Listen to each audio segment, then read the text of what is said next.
also in the room with, good morning everyone, Kirsty Bevan from the EAS. Okay, thank you. Maggie? Good morning, Maggie Harris, representative from Bath, Okay, Peter? Hi, Peter Strong, member of the committee from the National Education Union. David? If you put your mic on, Dave. That way. Yeah, so that's it. This way, Borada, good morning. David Jones, member for the Criconi ward and a member of the CYP committee, and declaring an interest as a governor of Ysgol Gymraeg Efenni and also the Llanfihangel Criconi and Llanfoist schools. Okay, thanks.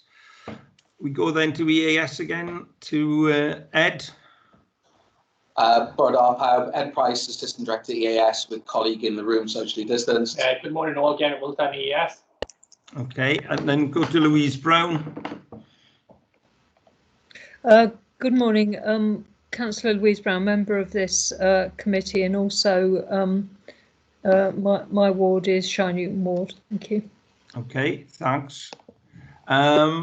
Martin. Morning everybody, I'm Martin Crockett. I'm the councillor for the Lansdowne ward in Abergavenny and a member of Children and Young People Committee, and I'd also like to declare an interest as a governor at King Henry VIII School and chair of governors at Llantilio Pitholi Primary School. Okay, thank you. Malcolm. Councillor Malcolm Lane, member of this committee, councillor for the Mardy ward. Okay, thank you. Laura. If you can unmute, Laura.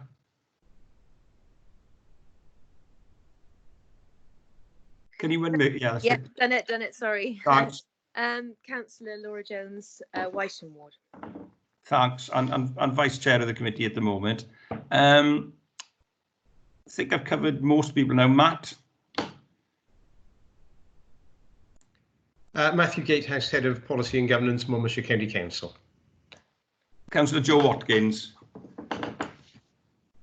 Good morning, I'm Jo Watkins. I'm the councillor for Caldecott Castle ward and a member of the CYP committee. Okay, thanks. Hazel. Scrutiny Manager, Monmouthshire County Council. Thank you. Okay, is there anybody I've missed? No? Well, I'm Tudor Thomas. I'm Chair of Children and Young People, and I'm member for Priory Ward in Abergavenny, and I declare an interest. I'm on the governing body of Ysgol Gymraeg Efenni in Abergavenny. Obviously, welcome everyone to the meeting. Welcome people who will be looking at this on live stream. Just a couple of sort of house rules before we actually fully start.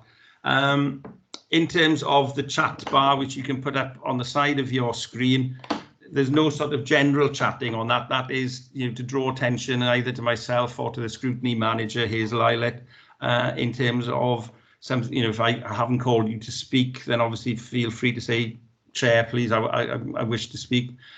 Generally, on each agenda item, we're going to have a speak now for each agenda item, and a list will appear in my chat box, and I can then hopefully go along that in the sort of sequential order. Unless you're actually speaking or presenting, we've got obviously welcome Chief Officer Will McLean today, and Debbie Hartfeld and other members of staff from EAS. They will be presenting. Unless you're actually presenting, please put your camera and your mic off, because then we can actually concentrate on the presenters, and if there are presentations, we can see those clearly. When you're getting to a point where you are going to speak, obviously, please put your camera and your mic on when you're in the sort of the speak now list. When you can see your slot coming in, then obviously please do that, and I will do the same. So we go to the formal agenda, and please can I ask, are there any apologies for absence?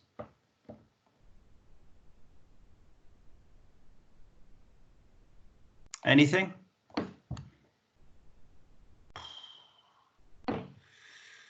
My screen seems to have now frozen.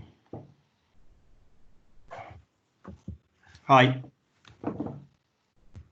Hazel? We have no apologies, Chair. Okay, thank you for that. Secondly, declarations of interest. I believe we've covered most of those. No one's coming back on any additional points of declaration of interest. And then thirdly, public open forum. I'm not aware of any member of the public wishing to speak this morning, so there is no one on that.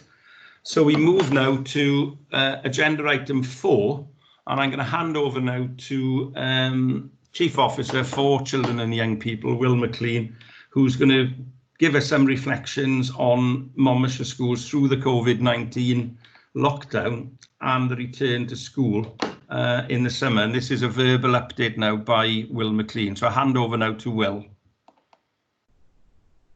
Thank you, Chair, and good morning, everybody. I'm going to be joined by Sharon Randall-Smith, our Head of Service, for this item as well. I will talk to you about the general aspects of the return to school and what's been delivered by the schools in Monmouthshire over this past period. And Sharon is going to reflect on some of the learning activities, what's been done in the schools and how that's been maintained, because I know that will be an area of interest for you all within the committee. So obviously we had feels like an awfully long time ago, back in March now, noticed that schools were to close as of the 20th of March. Following that announcement, there was a subsequent announcement by the government that childcare was to be provided for key worker children, as was there to be support for vulnerable learners. And I'm really pleased about the way that the schools in Monmouthshire responded to that request.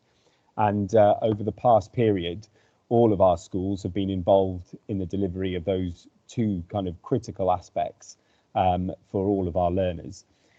So the method of delivery of the childcare was through 7 hub schools. That model worked really well for us. We looked at the demand in each of our towns. The local authority took responsibility for identification and registration of childcare. And clearly there are some significant areas of demand in Monmouthshire. Abergavenny, having a district general hospital, did drive demand. So we had 2 hubs in Abergavenny, in Llanfoist, Fawr, and in Derry View. In the south of the county, we had hubs in Roggett and in Dewstow, a further hub in Thornwell, a hub in Overmonnow in Monmouth, and then Raglan School opened to support the kind of the rural centre of the county. I think one of the really key positives, which when we look back on, was the way in which the clusters of schools worked to support those hubs together. Really positive to see head teachers collaborating, different staff coming together to really work to make sure that those children, in very, very uncertain and worrying times, if we think back to those very first days of the lockdown, were really well supported. The level of care in every sense, in the very, very kind of practical ways in which the buildings were organised, the hygiene regimes put into place, the risk assessments managed and so on, all the way through to that kind of personal and supportive care that was offered to those children who would be worried because they were key worker children, very often worried that parents were going to work on the front line of the response against COVID. And I think that was excellent. So we've seen a greater level of collaboration in our clusters on a very, very practical matter, and you can see enhanced personal relations between some of the head teachers, and that's really worked positively for us as we've gone forward. So those 7 hubs were established. For the Easter holidays, we took the decision that we would use MonLife to provide that support, so we were able to give our head teachers the 2 weeks of Easter to step away from school. I wouldn't dare suggest that they weren't working for some of that time, but we were able to give them the opportunity to step away from school, and MonLife offered a kind of a combined youth work, outdoor education and sports development type offer. And that was really well received by parents and the children who attended that alike, and that was a really positive decision, I think. As we progressed then into the summer term, we retained the 7 hubs, but it soon became apparent that the secondary schools wanted to open to offer support to their vulnerable learners and to their key worker children. We decided that we would provide childcare up to year 8. So that's the second year of secondary school. So the numbers uptaking that were very low, in fairness, in terms of those who were attending the primary schools. So the secondary schools determined that they wanted to open. So we then stood up 11 hubs. And one of the kind of very positive things that came about as a result of that was that they were able to put in place their own systems and to have a kind of an almost period of soft testing how they would work if there was a return to school ahead of that announcement. And 2 of our secondary schools obviously house SNRB, special needs resource spaces, and both of those operated to support their vulnerable learners throughout that period of time. On the 22nd of June, we changed our model in preparation for the return to school on the 29th of June, and every single school opened in Monmouthshire to provide key worker childcare and vulnerable learner support.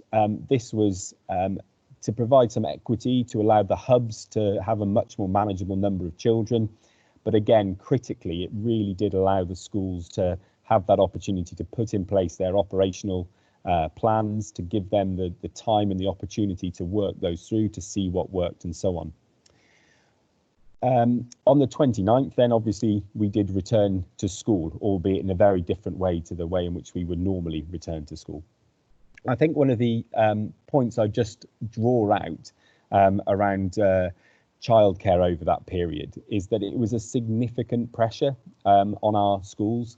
When we look at comparatively sized authorities in our region and beyond, we had a very, very significant number of children accessing that childcare. And it rose from about 80 children in the first week up to well over 300 by the time the provision finished. So we saw a really significant increase over that time. And it was a key concern for us that for some of our schools, when they returned on the 29th, the number of key worker children coming back who needed childcare might actually be in excess of the number of children that they were able to provide check-in, catch-up and prepare sessions for.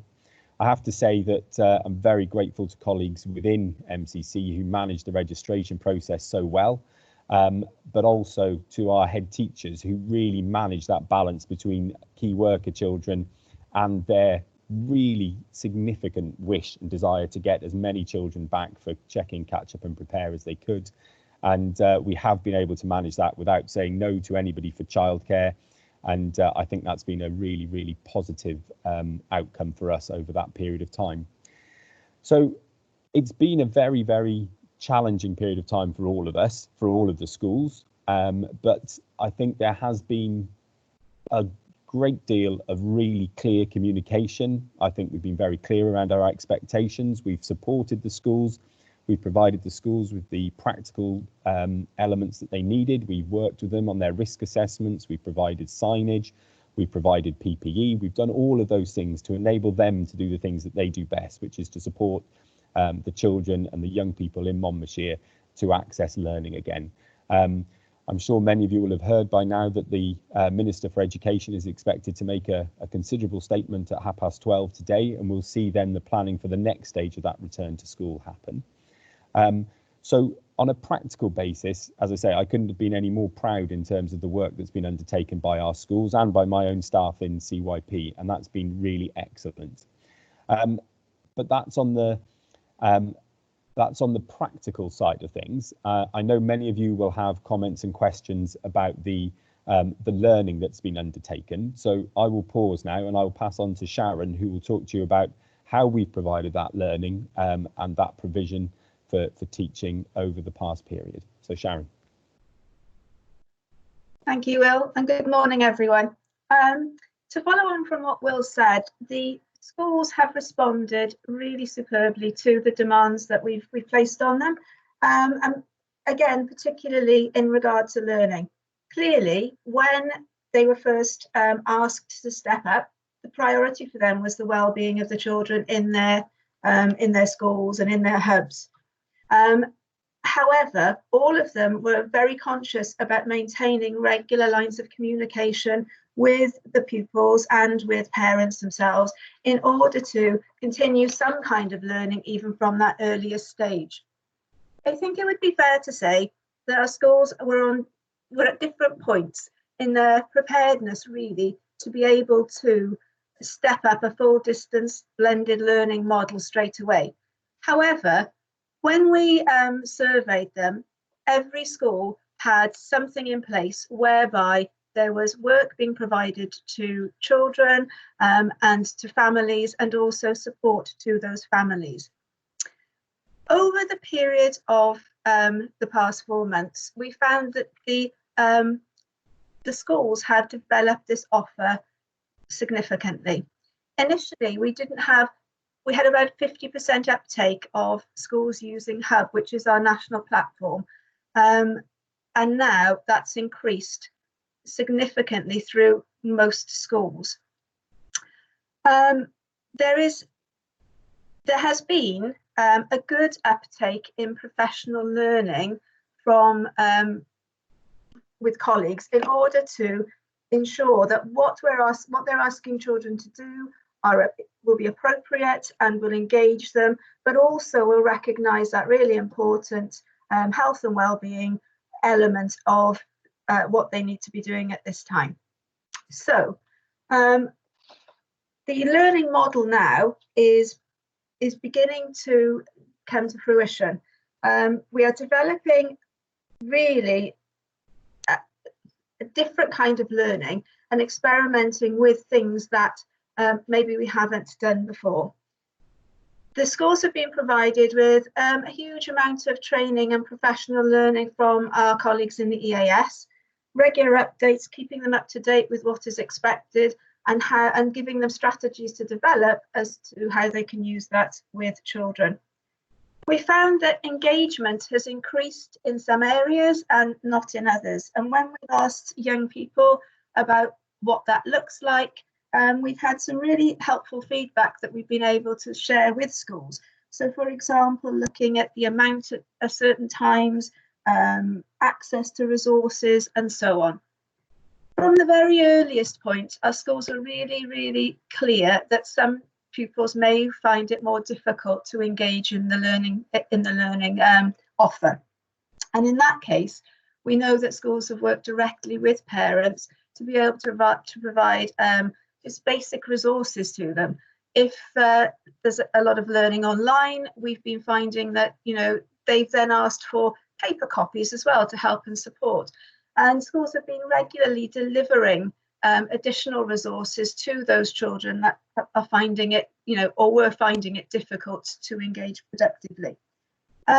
They've also established very good relationships with parents and are very happy and willing to provide some advice and guidance face-to-face, or even telephone conversations, some booklets and resources to support parents so that they understand how they can best support their children. That's been really, really positively received.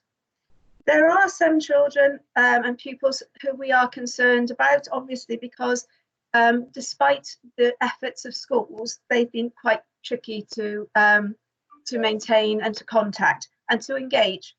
And in those cases, schools have maintained very regular contact. So, for example, in some schools, there's been contact up to three times a week with families, just to check in, just to make sure everyone's all right, just to see what they can help with. Also, they've been providing we've been looking at how we can support in other and different ways. And clearly, this is a priority for schools as we move forward.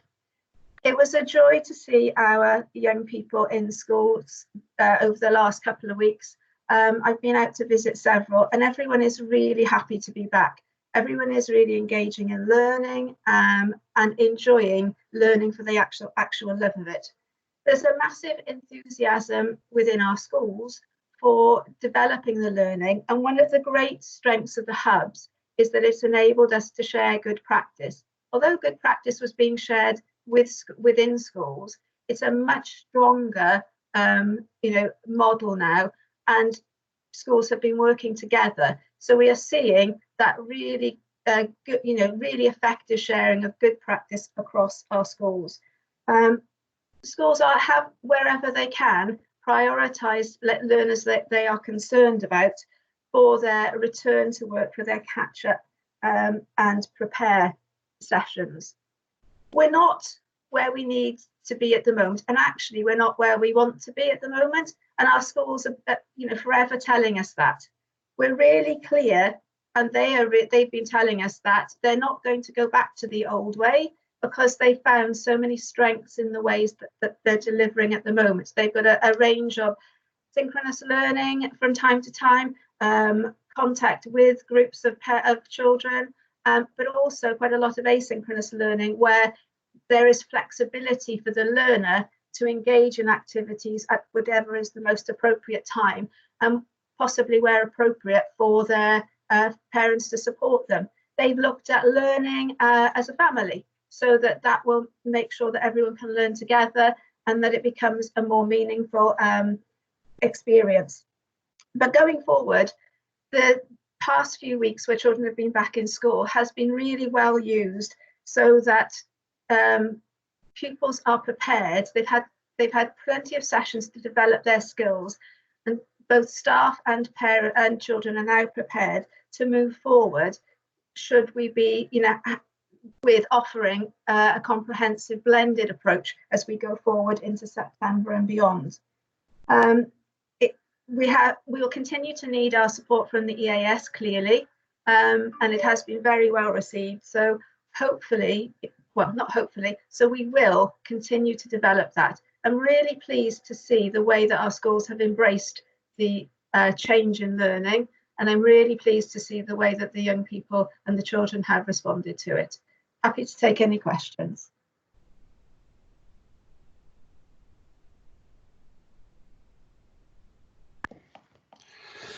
Can I just ask Malcolm Lane, can you turn your camera off, Malcolm, please? Can you turn your camera off, Malcolm? Okay, we'll go now then. First question, Councillor Martin Grocott, please. Thanks. Hello, Sharon. Hello, Will. First of all, can I thank you both for the support you've been giving to schools since the lockdown began. I know that the head teacher at Llantilio, where I'm chair of governors, and myself are both really grateful for the ongoing support and advice that you've been able to give us during the difficult times. I think it probably relates, my question relates to things that Sharon was addressing there. And in a sense, it would have been better asked this afternoon once we'd heard from the Minister of Education. My concerns are moving forward, if all our children are not back in school in September, and we are forced to look more and more to online learning at home as a way of keeping up.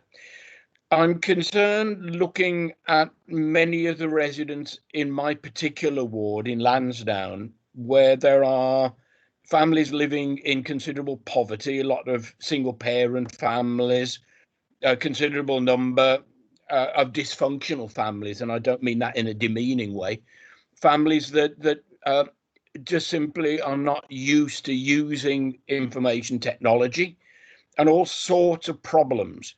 And my very great concern for youngsters in my ward is that achievement gap, which is already there with the more able, more affluent parts of the county, will get wider and wider as time moves on. Now, has any thought been given, particularly with perhaps children's social services, but also perhaps with third sector organisations, where we are, in a sense, all got the same areas of expertise in terms of family support, so that children's social services might have a family support worker going to visit a family. I know that at King Henry, where I'm a governor, we have members of staff working in school to support vulnerable families. I know that at the Abergavenny Enterprise Centre in my ward. We have people volunteering to support families. Now, all of these things are going on, and we're all supporting families and children in different ways. And my concern is actually the gap in learning will continue to get wider. Now, has anything happened thinking outside the box in which these resources, and both professional and volunteering, can be brought together in some way to focus on these children who will undoubtedly fail if we are continuing in some sort of situation where we are not all in school all the time? And really a plea that we pull together the resources that we've got. And as a councillor, I would be more than willing to help in any initiative like that. But has anything happened yet? Okay, Will, do you want to come in on that, please? Yeah, of course. Thank you. And thank you to Councillor Grocott for the question. I clearly, how our vulnerable learners have coped with the lockdown period is, it is a kind of a national question and national concern.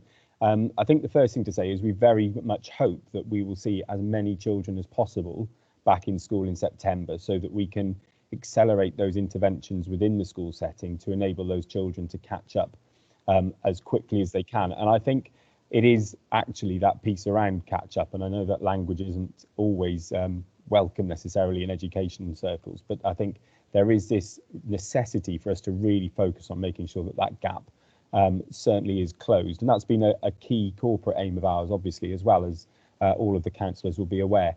I'm going to let Sharon answer the kind of some of the substantive parts of this, but just one point in terms of the digital accessibility.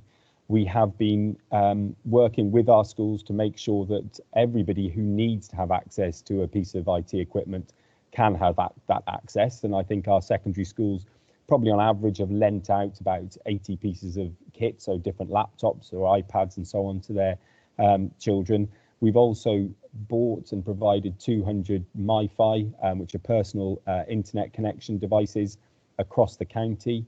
So we've been working very hard to make sure that that initial connectivity is there, to make sure that people can actually access the support and the learning from our schools. The other part relating to social services, we've worked, I think that's been a really positive outcome of this period. We've worked more closely with social services over this period to identify our vulnerable learners, to identify those families who are at key risk, those who are potentially in placements that might break down. And we've been working really carefully to make sure that those children had an earlier opportunity to access school, to make sure that they were supported in school. So that's been an area of significant attention for us. But I'll pass on to Sharon now, who'll pick up those other points that you raised then, Councillor Grocott. Thank you, Will. Councillor Grocott, just to respond to your suggestion about what volunteers, we've very recently met with Jude Langford and her team to discuss how we can best make use of the range of volunteers we have available to us. And we had a meeting with a core group of head teachers, and it was a really positive meeting. But what they were telling us at this time is that they wanted some time to think about exactly what it is that they would want and need. But certainly looking at supporting those pupils where, you know, we may be seeing gaps will be an area of that work. We will be looking at a whole range of things. We've talked about how we will support well-being, because as we know, children learn best when their well-being levels are high. We'll also be looking at how we can support some kind of delivery, and also how we can support families, because that's quite a key issue to prevent that gap widening.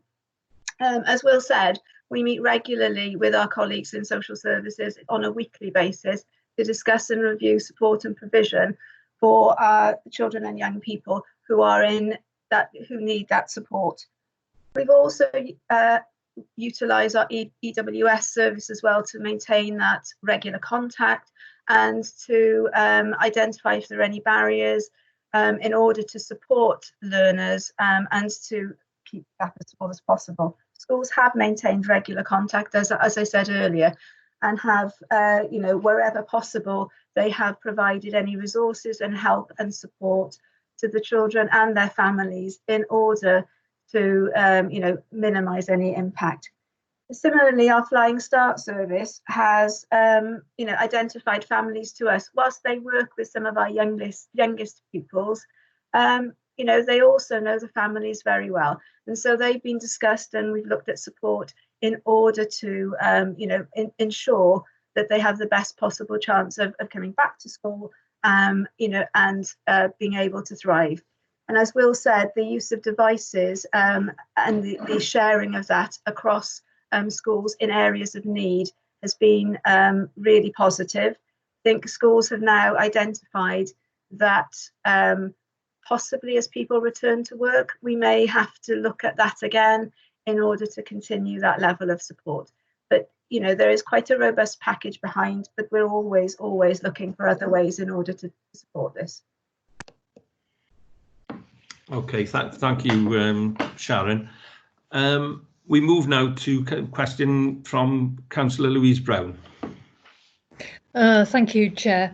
My question really centres on the problems about borders and disparities between England and Wales in relation to education and schooling, because obviously we don't know yet until the announcement at lunchtime from the Minister exactly what the provision will be, whether it'll be an expectation of return to full-time school in September for everyone, or whether it will be blended learning. And I think this causes an issue. So, for example, if on border areas, because you can have somebody teaching in, say, Wydene, and then their children are accessing education in Wales, and so that they have problems with childcare if they're working full time, and those are the sort of issues that arise. But also in relation to the current period prior to September, making sure that parents who are key workers are communicated with about nursery provision and what exactly is available across the school system. I also wanted to ask about the idea of blended learning, because if it is blended learning, obviously there is a concern about that particular issue in view of the fact that the Wales Online article suggested that there was less availability of online learning in Wales than there were in other areas in the UK. And obviously it seems like there's a national platform, and we've heard about the advantages of that in terms of cross-school resources and so forth. But on the other hand, we want to make sure that is a good platform that provides sufficient learning. And is it a question of the fact that comparison that the national facilities weren't quite as available in Wales as they were elsewhere? I know there's a few questions there, but obviously these are issues that are of concern to people in the local areas, particularly in border areas. Thank you. Okay, Will, would you like to come in on that, please? Yeah, of course. Okay, thank you, Chair. Morning, Councillor Brown. Morning. We will always be in the position of having to walk this tight line with regard to being a border county, and the decisions that are made in London for the English authorities and in Cardiff for the Welsh authorities are the ones that we need to respect and to deliver by. I've said earlier, I very much hope that the Minister makes a commitment to having as many children back in school as possible this afternoon. I think we've seen the recent announcements in Northern Ireland, Scotland and England, and I really hope that that's the direction that the Minister takes us. We are in a position whereby we do have schools on the English side of the border very close to us, and there is inevitably challenges in how we manage that. But I think that what we've done is we've heard the decisions of the Welsh Government, we've worked with the guidance, we've offered schools the flexibility to interpret that in a way that suits them and their local context as best we can. And we'll continue to do that to allow them to make the best use of their facilities, their resources in terms of their teaching staff, and for obviously for their children and young people in the future. With regarding the childcare piece, we've been able to provide a significant childcare throughout this period. Early decisions to extend the remit of our Flying Start offer enabled us to stand up resources really effectively for many people. And we've been able to use some private providers throughout the period of time, where other places have seen more private settings close.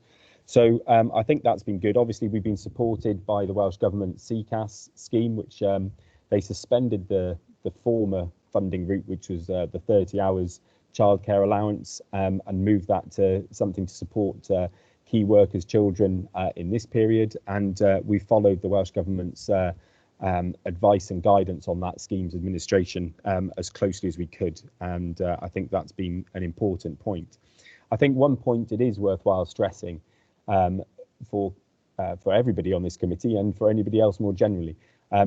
When we do move back to a broader school attendance model, I think it is really important that people recognise that childcare will not be able to be provided by our schools. I mentioned earlier in terms of the response of the schools from March onwards, there was a significant concern that some of our schools would be overwhelmed in their childcare responsibility. And I, for one, I think would be really looking forward to the point in time whereby actually, you know, we revert to a much more normal model where children can access before and after school clubs. Private providers are providing that support for families as well. And I think that would be the right thing to do. In terms of the national platform, I think Wales was actually in a very advantageous position in having Hub. Prior to lockdown, we have seen significant benefits to Hub delivery across Wales.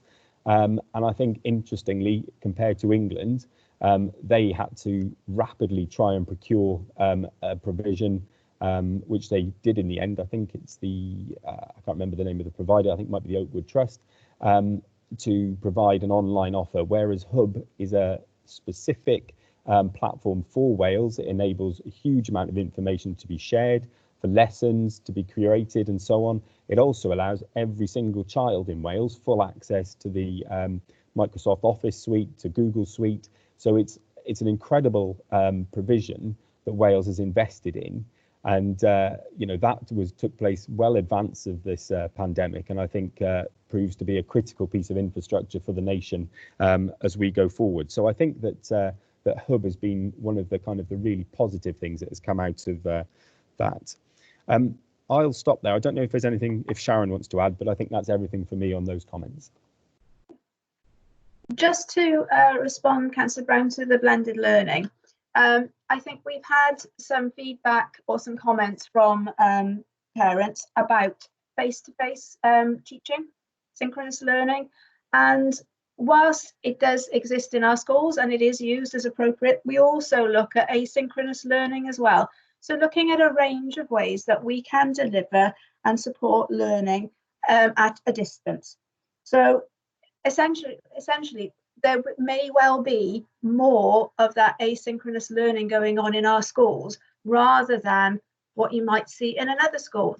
As you know, every school will determine how they deliver that particular model. But research would show us that asynchronous learning over time has more of an impact because it develops independence, looks at how we're developing the skills, and because it can be used whenever and picked up whenever, it's more accessible to the learners. But, you know, our schools are best placed to determine what particular model they're using for each particular element that they want to share with their pupils. And they are looking and developing that model continuously in order to make it the strongest offer that we can have. Okay, thanks. Chair, I wanted to ask a further question, but should I wait until later in the list? Yes, I think I will go to Joe Watkins now, please. Joe, do you want to put your question? Councillor Watkins, you want to put your question? Thank you very much. So mine's going to be specific about children with additional learning needs. First of all, I'd like to commend Caldicot SRB and the provision that they provided. It was absolutely fantastic. My son has a statement of educational needs, which meant, and he's at the SRB, and therefore he has had a very, very good provision. However, lots of children do not get statements of additional needs. Lots of children are in the process of getting statements of additional needs, and it can take an exceptionally long time to get a statement, but the need will have been there for a long time beforehand. What provision did we actually make sure was given to those children who may have been in the process of getting a statement, or children who have just missed out on one but still have substantial additional needs? It's quite a different means to try and homeschool a child who's got additional learning needs.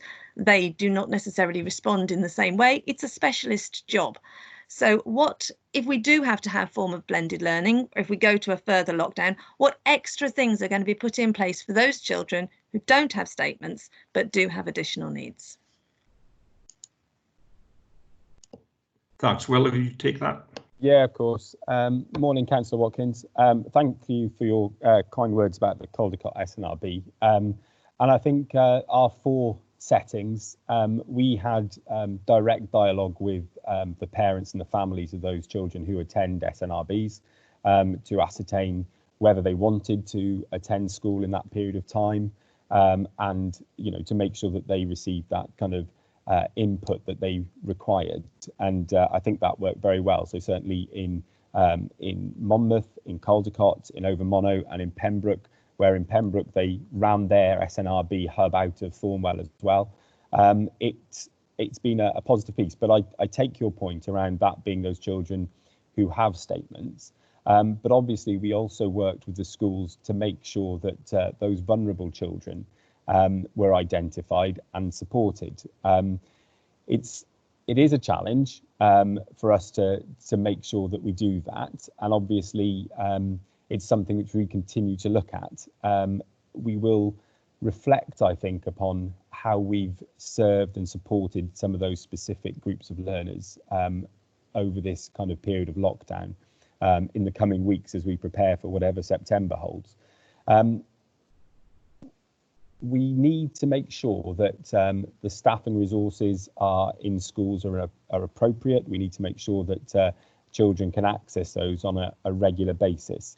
And I think that's what we can do as we go forward. As I said, I hope that all of our children will be back in September, and that will negate the need for some of that home learning piece. But I think as a word of caution, one of the things which we do have to think about and plan for in the future is that there will be a risk around localised potential lockdowns if there is a second wave, or if we see incidents like we've seen in Merthyr and in Anglesey.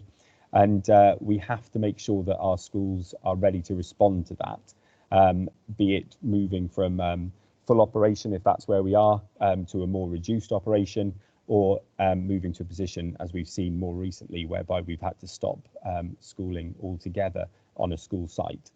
So it's an area which I think all local authorities will continue to focus on. We've been working with the Welsh Government to look at the requirements under the ALN legislation to make sure that we fulfil those aspects as best we can. But it is difficult because so often in statements, in SAPRAs, in children's support plans, the provision is identified as being at school, and how you find a way around that is very difficult. Okay, thank you. Thanks, Will. We now go to Councillor Maggie Harris, please. Hello, everybody. An apology, I should have said anything, and I'm also Governor at Very well, Sharon, I would like to offer my sincere thanks to the immense amount of work that I know went into the provision once we got locked into a very different way of living. And my praise to you and all the members of staff, obviously within my own school, which acted as a hub, and the amount of work professionalism that has come in by the education, and that has been done, I think, outstanding, and ably supported by the Welsh Government, and I thank you all very much indeed. As you know, I also am very interested previously had in additional learning needs, those on the capital list, but also our more able and talented children. I think I am still concerned, despite everything, that the gap which we know between our achievers and those less fortunate who do not achieve so well will actually prove to go from winter and get back to September, October, with the fear that we won't have conventional forecasters. I don't see how on earth we can. We're very fortunate in our school. We've got a lot of space and plenty of schools as well. Maggie, I'm sorry to stop you there, but it's incredibly difficult to hear what you're saying. There's a lot of background noise and your voice is not coming through at all clearly. I don't know if Will has managed to pick up.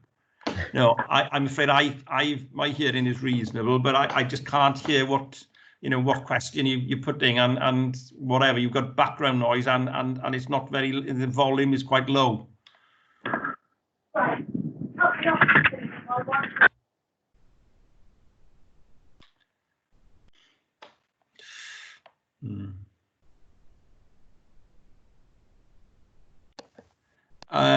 We can't. I'm afraid now, Maggie, we can't hear you at all. It's gone off.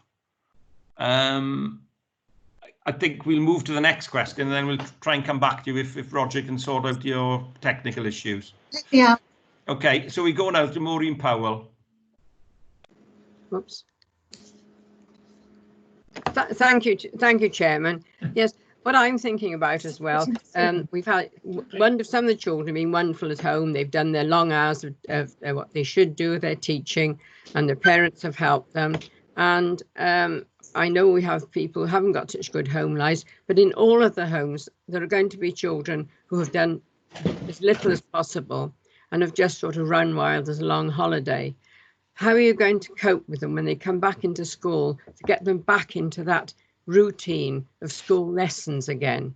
Because at the moment, some are only going to school for a few hours once a week, and it's going to take, what is anything being thought about that? Thank you. Okay, thank you, Councillor Powell. I think the decision by Welsh Government for every pupil to have the opportunity to check in, catch up and prepare is a fundamental part of how we do that. I think these 3 weeks of contact time between learners and their schools are vitally important. I think the 3 elements are really important as well, because we think about check-in, the message from Welsh Government throughout this period of time and all of the agencies involved in education has been that welfare and well-being has to be the #1 priority in terms of understanding. So that relates to the check-in part. The catch-up is because clearly we need to understand where our learners are, what they're doing and where they need to be, and that catch-up is critical. So some schools will have delivered some learning in this period of time. But the third part is around that prepare. And one of the really clear messages that we've had from members from head teachers across the county is that this period of time is critical to allow those young people to come back, to make sure they understand how they access the education, how they access Hub, how they learn to interact in that digital way with their school and so on. So this piece around preparing for September is really important. As Sharon mentioned earlier, our colleagues in the education welfare team have been making sure that they contact those learners who we need to be accessing school. We know there are a group of people who will be vulnerable to not doing that. So we have been working hard to make sure there's that continuity there. But really, I think these 3 weeks have been really important to allow schools, to allow our teaching staff, to allow our school leaders and our children to understand what a school feels like, how it might have to work in the future. So I think it's really important that we don't necessarily think about the future as being an entirely binary position of in school or out of school, because it's likely that there will be changes and different points in time in different areas where that might not be the case. So this prepare element is fundamental to how we manage that going forward. Thank you very much, Will. Thanks. Okay, move now then quickly to Councillor Louise Brown. Councillor Roger Harris, can you make sure your mic is off in between, please, and your camera? Thank you, Chair. Yeah, my question was to do with shielding, because there'll be parents of children who may be going back in September who themselves are shielding, or the children themselves might have pre-existing medical conditions themselves. I appreciate that children are less susceptible to the virus than adults, but I mean, I think Councillor Watkins asked the question about those with additional learning needs that weren't statemented, but also there is a question with regard to families who either parents or children are in the shielding category, and obviously there is talk about having children grouped together in sort of play areas and that sort of thing. And in terms of social distancing, I wanted to, the second question I got was really to do with the use of sports halls and leisure facilities, and what how this was working with our leisure department, and how many schools were thinking of doing this sort of thing in terms of the preparation for return to school in September. Thank you. Will. Great, thank you. So just on those two questions specifically, so any child in receipt of a shielding letter is not expected to be in school at the moment. The shielding regime, I think, is expected to last until some point in August. At that point, we will look to Government and Public Health Wales for further guidance with regard to those children. Also, for staff with shielding letters, there is no expectation for them to be in school, and where close family members are in receipt of shielding letters. We've worked very constructively, I think, with our trade unions, with our HR colleagues, and with our head teachers to make sure that we have an equitable and fair approach to all members of staff in terms of how they return to school over this period of time, and to make sure that those who are well enough do, and those who have any kind of health challenges or underlying conditions remain safe and don't come to school. So we will wait to be guided by the government and the scientists about how we treat shielding in the future. With regard to we've heard much around the term, bubbles, social distancing, and so on. We continue to work with government to understand the guidance that they are using. It has changed, and it continues to change and evolve as the understanding of the disease continues to change and evolve. And so we have seen in some settings, well, I think actually that the first thing to say is at the moment, we're very clear that children do not mix during the school day. So once children enter a setting in the day, they remain with that group all day long. So we're not seeing children moving between, and that's why in terms of childcare, one of the pressures we haven't been able to use before school clubs or after school clubs, because that would have promoted that mixing of children. So we'll continue to work with our schools to make sure that they can implement that social distancing requirements effectively. And just in terms of use of other facilities, 2 of our schools are currently using leisure centres to make sure that they have the capacity to get as many children back in as possible. So that's Chepstow and King Henry in Abergavenny. We will see, so Monmouth and Caldecott didn't need to, so because of the space that they have and their ability to use their schools in a slightly different way. We will see what happens when the minister's announcement comes and the comments around social distancing and contact for the autumn term, whether we need to continue to provide additional space. We have begun work on that, though, as a contingency, and we have identified buildings throughout the authority should we need to have to access other facilities whereby we could have more children back in school. Clearly that would relieve some of the pressure on potential childcare issues if we do go back in a blended learning model. However, there will be a need for additional staff. You can't just simply put children in other settings, you still have to have the staff to go there. So whilst the infrastructure, the physical buildings might be there, we do have to think very carefully about the HR consequences of that. So yes, but 2 of our schools doing that, and it seems to be working very well at the moment. Okay, thank you, Mr. McLean. And we go back to Roger Harris. See if Mike's problems have been solved. Can you hear me this time? Yes, yeah, that is clear now. Great. Yes, thank you. Sorry about that. No problem, no, our fault this end.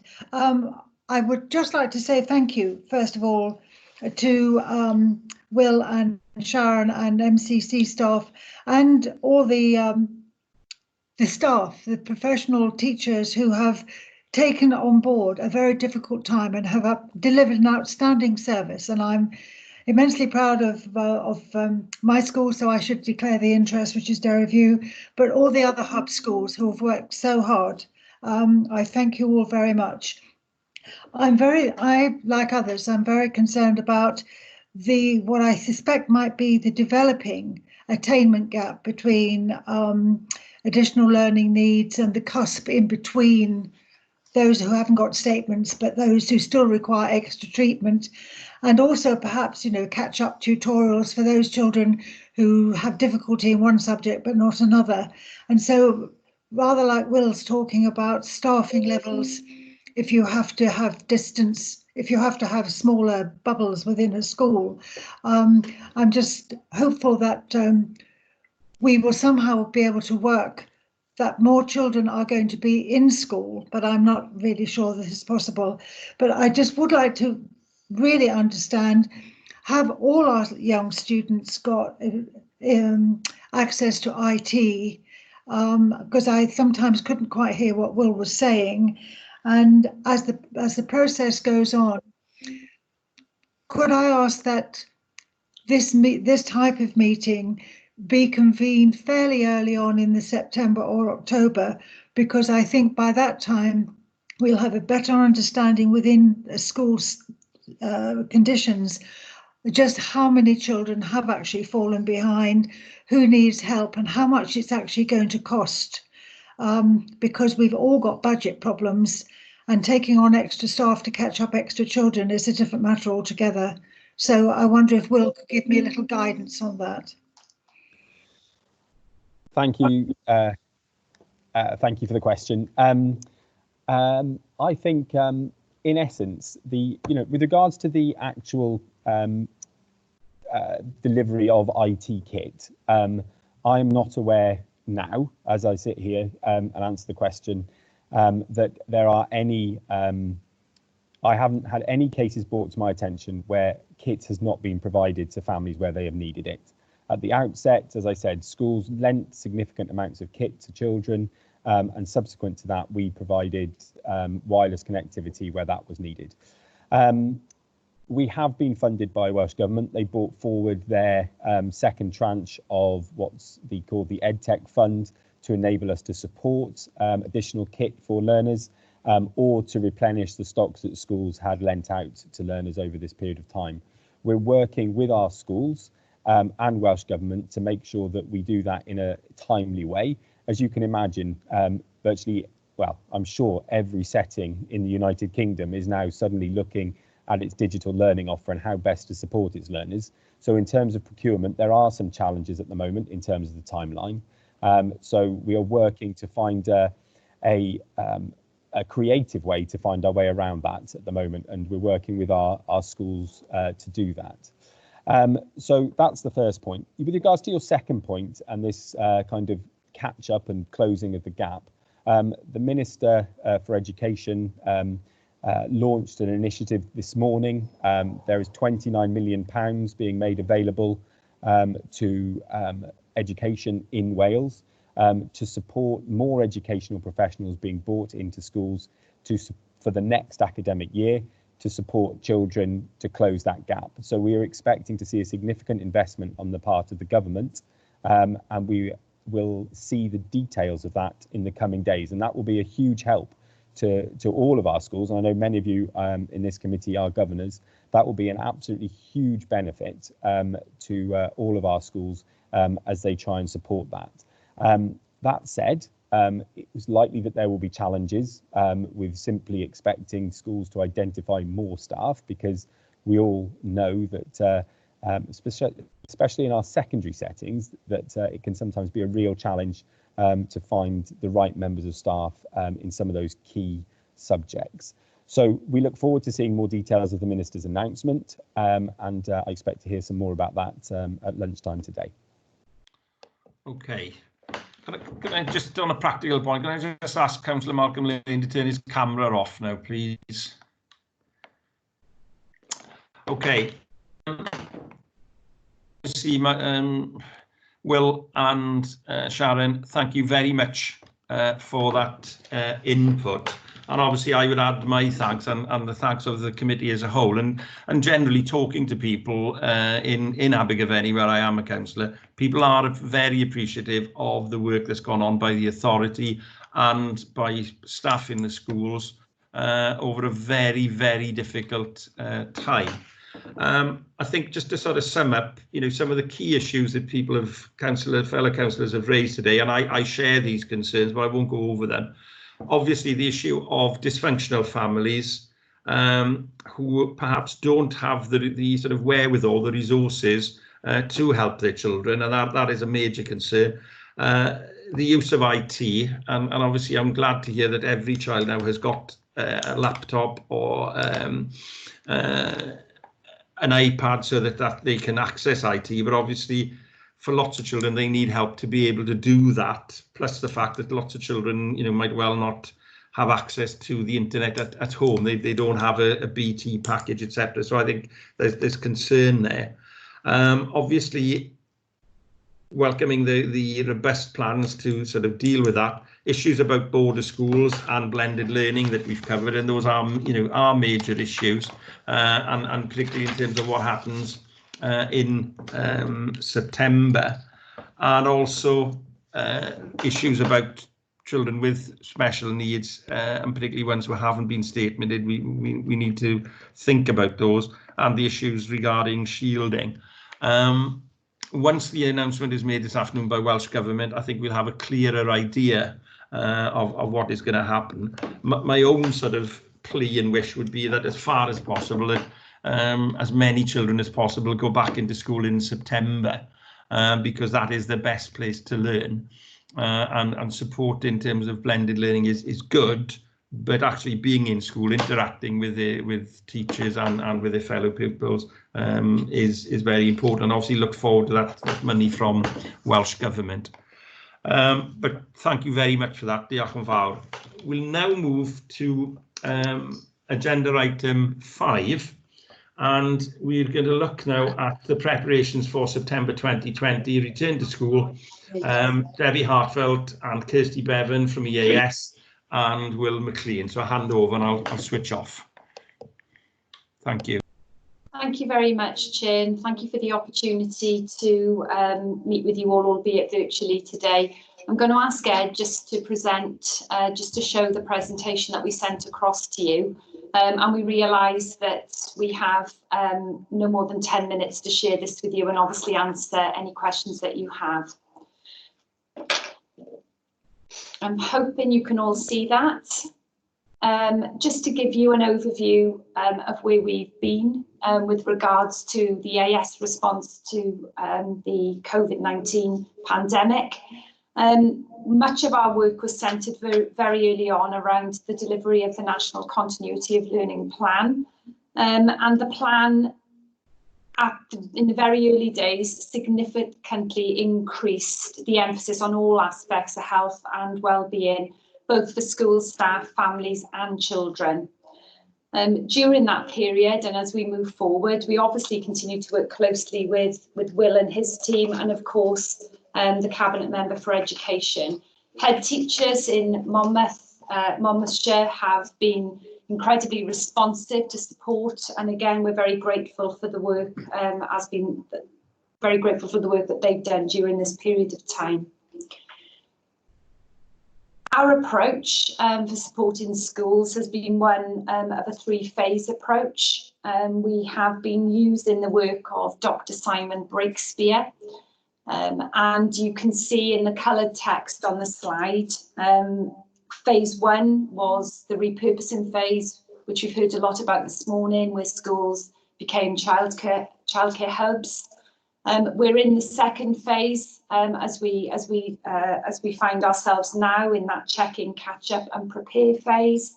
And we will be moving in September into phase 3, whether that becomes a blended learning phase or, as the announcement from the Minister said this morning, around recruit, recover and raise standards.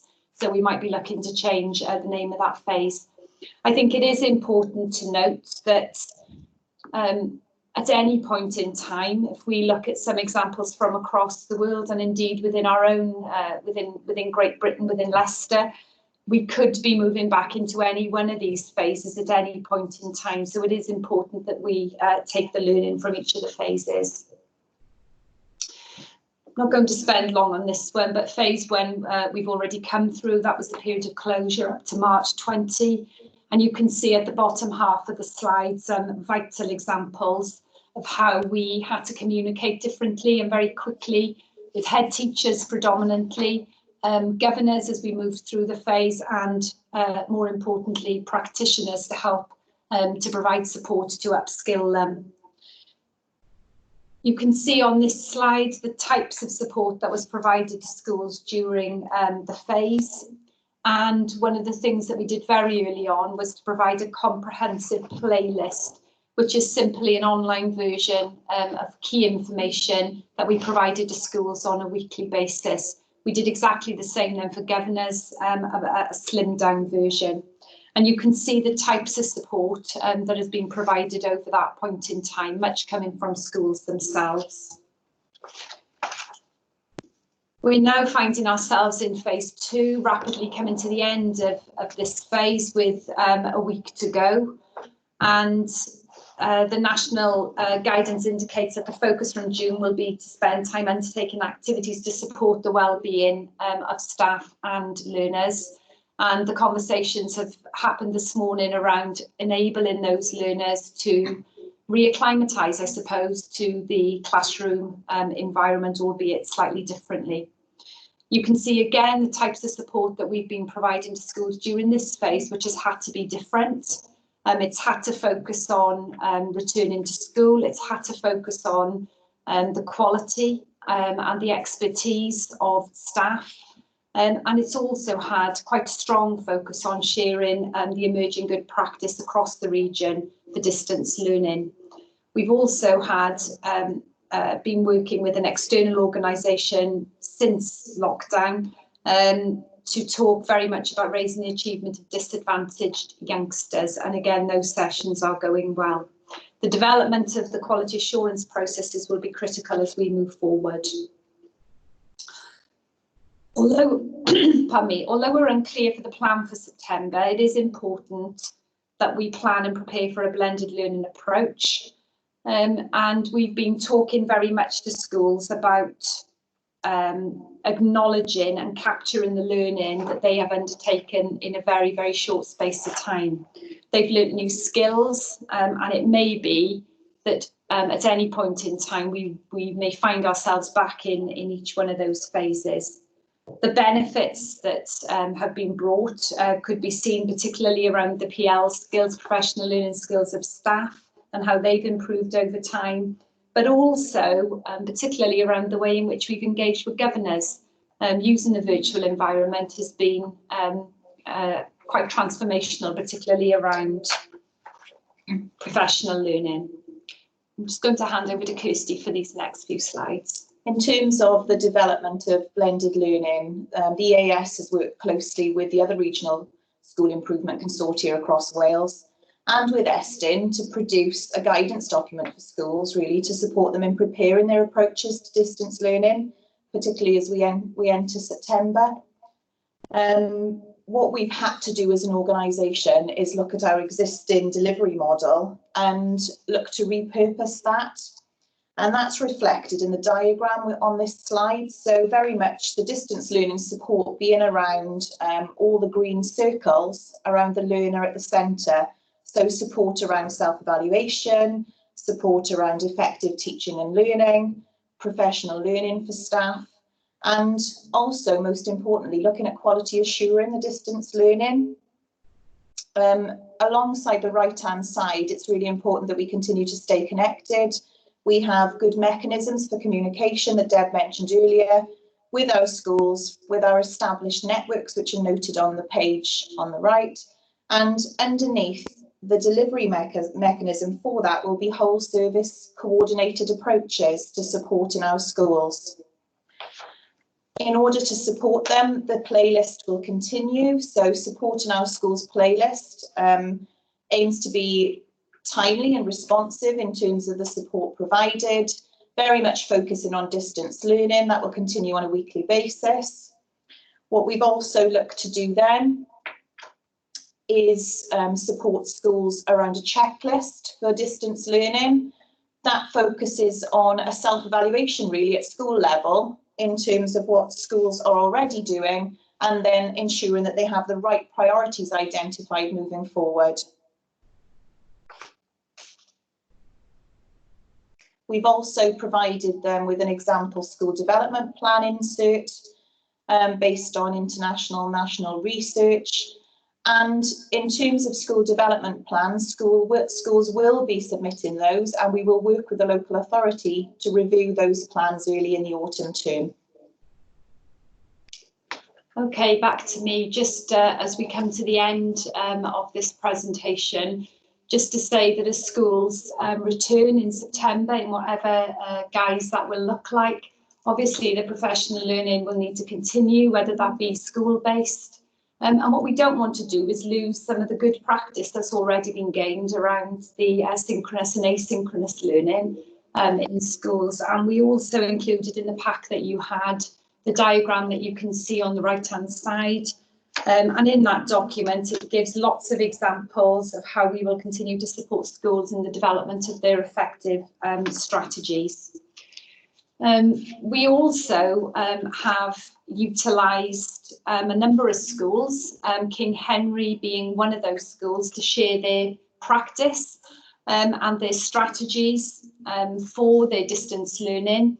And they have presented their approach at quite a number of virtual networks now. And what's been important with the way that they talk about their approach is that they have had to refine it over time. They've learned what works because actually it's been new to everyone.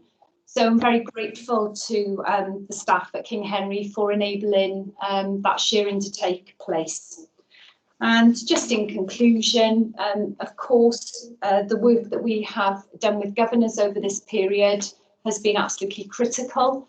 And we have learnt actually that attendance at governor professional learning events has increased quite extensively in some areas. So we will continue from September to offer virtual learning experiences for governors, but also face-to-face as appropriate. But again, it's just an indication of how we have, how we will shape our approaches going forward. So more than happy to answer any questions that any of you may have. And if I just ask Ed to stop sharing the screen, that would be great. Thank you. Right, thanks. Okay, well, Debbie and both of you, thank you very much for that sort of cut through there and obviously highlighted what's been going on. If I can ask all members, if you wish to ask a question or raise an issue, can you use the Speak Now facility where you basically raise your hand and it obviously comes up in order. One question already there, Councillor Louise Brown. Yes, thank you. Yeah, I just wanted to say, and I hadn't said it earlier, you know, just really, you know, a thank you to Will and his team and the heads and the schools and also EAS dealing with this during a very challenging time. But obviously the difficulty with asking questions at the moment is we don't know what the model for September is going to be. I'm very much hoping that it's going to be a full-time back to school type of model. But even if it is, there could be those who on either lockdowns or basically because of shielding or additional needs need that extra type of support. And obviously if you've got schools that are also coping with pupils on a more on a full-time basis, that will be additional resources in relation to their normal teaching load. The other concern that I've got about sort of online learning is and distance learning is that the number of hours that can be allowed, that parents actually help their children undertake, particularly if they're working full-time themselves. And also, how can you actually monitor how much work is being done by pupils? And again, there could be this gap between those of free school meals and those who haven't got free school meals in terms of the time actually spent in learning if it's not actually in a school environment. And I think that's a concern. I mean, these questions only arise from the fact that my son is a teacher in England, and he says it's very difficult to insist for some pupils with difficult backgrounds to undertake the amount of time in learning that perhaps is easier for other parents to assist in. So it's how you sort of deal with those particular issues. And I don't know whether you've got any clue as to which direction we're going to in September. Thank you. If I just come in there, I suppose we'll find out at 12:30, and I think that will be interesting. But I absolutely take your point that the best option would be for as many learners to be back in school as possible in September. However, there will be instances like you have just described around possible lockdowns, cluster school, or even families having to self-isolate. So it is important for us that we continue to learn and we continue to stay ahead of the game as much as possible with regards to integrated and blended learning, so that where those instances arise, we can build upon the practice that has already been established in our schools. Unfortunately, I don't have a crystal ball. I don't know what will be announced at 12:30, but I can give you our full assurance that we will work incredibly hard with schools across Monmouthshire to make sure that they are in the healthiest position that they possibly can be to meet the needs of learners from September. Okay. Thank you. Thanks for that. Any other members now wish to bring forward a question? Councillor Martin Croker, you raised something in the pre-meeting. Do you want to bring that question forward?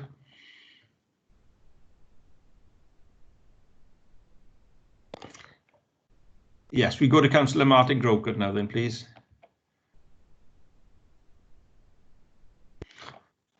Thank you, Chair. Sorry, my mute wouldn't turn off. The issue I wanted to raise was really, I think, for later on this morning, looking at the performance of schools across the EAS area, and it relates to the performance of primary and secondary schools. Maybe I'll come back in later on and ask that question of Debbie. Okay, thank you, Councillor Croker. Any other issues or questions that people want to raise?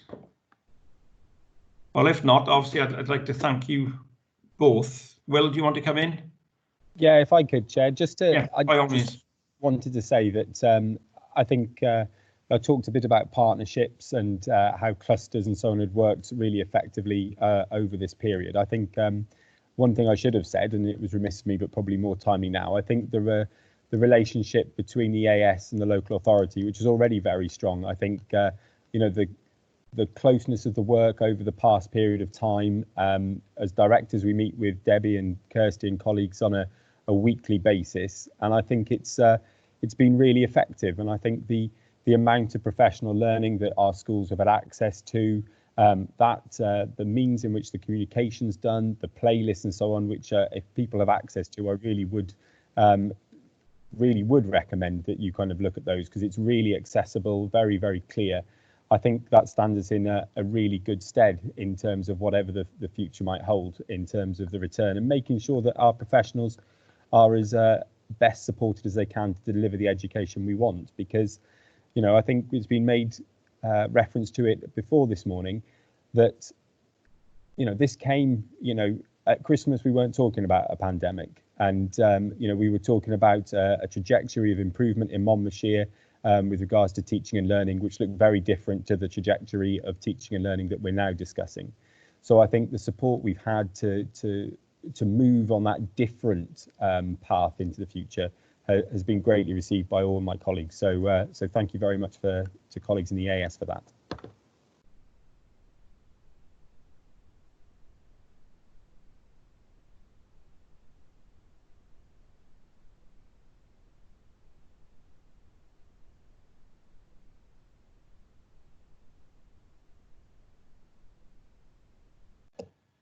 Okay, sorry, problems with my mic. Well, thank you both from Debbie and all from EAS for that presentation and for your support. And obviously, I concur with Will McLean.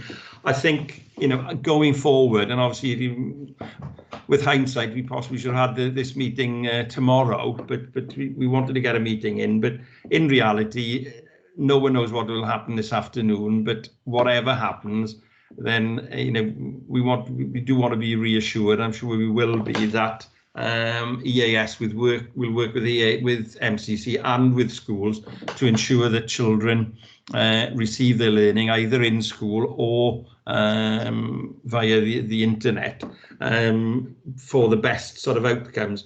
And you know, it's repeating it, but there is this niggling doubt with everybody about children who are not well supported at home, and there's a big difference with children, you know, both the parents are, say, professional and are IT literate and can really help them, as opposed to children in many homes where they don't have that sort of luxury. So I think that's something that CYP will continue to monitor and look at, and really it's changed the whole work plan, I think, of CYP with the advent of this pandemic. And I certainly, you know, we look forward to that, but it's all along we will be, in a sense, challenging and asking, particularly about vulnerable youngsters, but about children in general. And in the best supported home, children normally go to school and receive their learning, but also receive the sort of social interaction, which is so important for well-being, learning, and just your general, you know, the child's general development. But thank you both for that. Chair, sorry. Yeah, sorry, Will. Come in on something you've just said, Chair, and I think it's important just to note it. The challenges for families will not be restricted only to those families who we might have traditionally identified as being vulnerable or disadvantaged. I think one of the things which we've been concerned about in terms of well-being, and as one of the things that's been reported often to us, are those families who over this period of time where two parents might well be in work and might well have very well paid jobs or fall into a category which we might determine as being affluent. But if a parent has to be on calls from 8 till 6 every day, their ability to support their child's learning at home will be significantly restricted, albeit for a different set of reasons to others. So I think it's really important that when we have these opportunities to check in and catch up and prepare with our learners, that we recognise that all families will have had different pressures on them over this period of time, and that we don't simply make a form of view that certain groups will be okay. And I think that's really important for us as we look ahead to September, that we think in the broader sense about how our learners have coped, and look to support all of them as we take that forward. Yeah, thank you, Will. I think that's a very important point, and certainly in Abergavenny we've got in a big district hospital, Neville Hall. I'm sure the parents who are doctors, nurses, care workers, etc., they've been in long shifts and making arrangements for their children. They come home tired, and I agree with you. But it does concern me for all children, for all learners, regardless of what background they come from. But certainly listening to heads across the UK, there is this huge concern about children who are disadvantaged, that they'll move further back. But thank you all for that presentation. It's been very worthwhile. We move on now back to EAS, and we go to item 6 on the agenda, which is the EAS Value for Money study, and which will be led by Debbie Hartfelt, the Chief Executive of EAS. John, Chair, it's actually myself who leads on this presentation. All right, sorry Ed, thank you. We'll be able to, once I share the presentation.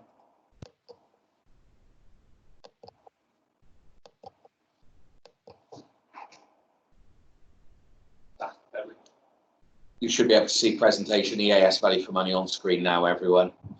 I'll lead on this presentation. Got a colleague in the room with me, and other colleagues may come in virtually as well. This report is on a value for money report delivered by an external consultant. You'll recall that we delivered similar reports in the past. It's on the regional service as a whole, and it's measuring our performance and value for money against the regional business plan.